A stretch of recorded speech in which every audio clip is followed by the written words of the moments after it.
White House. Want to stay on this topic, bring in former Arkansas governor and host of Fox News' Huckabee, Mike Huckabee. Also with us is Todd Schoenberger. He is LandColt Capital managing partner. Good to see you, gentlemen. Thank you so much for joining us. Thank you, Maria. Governor, what's your observation here? Well, it's just amazing to me the president did something that he said just a couple of years ago that he didn't have the power to do. Now, either he was lying then, he's lying now, or the law got rewritten and no one told any of us, and he's the only person who got the message. It is an outrage against the Constitution and, most importantly, an outrage against the people of America who deserve better than having a president who just ignores the law and thumbs his nose at it. What can the Republicans do at this point? Well, I think they need to scream bloody murder. I don't think they're going to go and impeach him because that's a messy process that people would, I think, reject. But they ought to start cutting down on everything they can in terms of using the power of the purse, which is their constitutional duty and authority.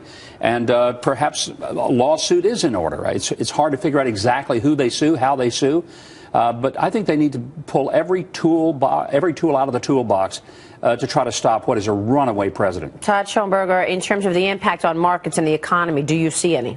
Well, you're speaking of the political argument, so let's look at the economic argument. It's actually very good news for Wall Street for a number of reasons. One, when you look at companies now, they always ran the risk of deportation for some lower skilled employees, so now you don't have to worry about that. That will keep companies efficient. That helps the bottom line. Also, now you also have this big community of people that are coming in that can fill those low-skilled jobs. That's also good for the bottom line. Plus, these people will have to look for living, for shelter. So where are you going to? You could go to a bank now. You can actually obtain that loan. Look, the economic impact of this, I get the political argument of it. That makes sense. But the economic impact is actually a positive. And that's one of the reasons why we're doing so well today. But we can't sacrifice our Constitution, our way of government, just to help some people who got here illegally. Okay. There are Americans who don't have jobs. There are Americans who can't find work. And the idea of pushing labor to a lower cost means that a lot of Americans are pushed into a low-wage pool rather than to be able to have a shot to put bread on the table. I understand what you're saying. However, with that said, though, it is also the White House. Why is it the administration?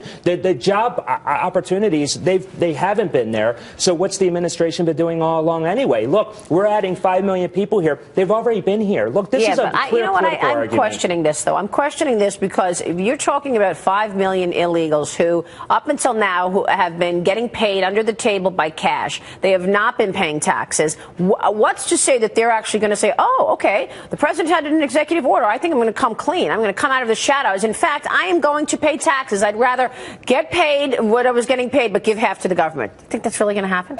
No, it's not going to happen. I think what the GOP wants to concentrate on, though, right now, they're focused on this one policy move. We're 2 weeks removed from the midterm elections. You have to wonder what's next. I mean, this is going to be 2 years of this. This is the first step. I mean, you have to agree to this. The economics, though, do make sense. So that is a good sign. But the politics of it, I understand. I completely get your argument. Well, but this is just the start of things to come for the next couple of years. You talk about Wall Street. If I were on Wall Street today, I'd be investing in Little Caesars Pizza because they get the image of Barack Obama on the box, the new Little Caesar. That's what he has become. You just can't govern outside the law. My gosh, I wish I had known I could have done that. So what does this mean for January with the new Congress coming in? Will anything get done, or is Todd right that in the next 2 years, this is what it's going to be, fighting between the two parties? Well, it's been that way because the president doesn't know how to lead. He's never governed. He's never built relationships. He goes out and demonizes the other side and then can't imagine why they won't sit down with him and make peace.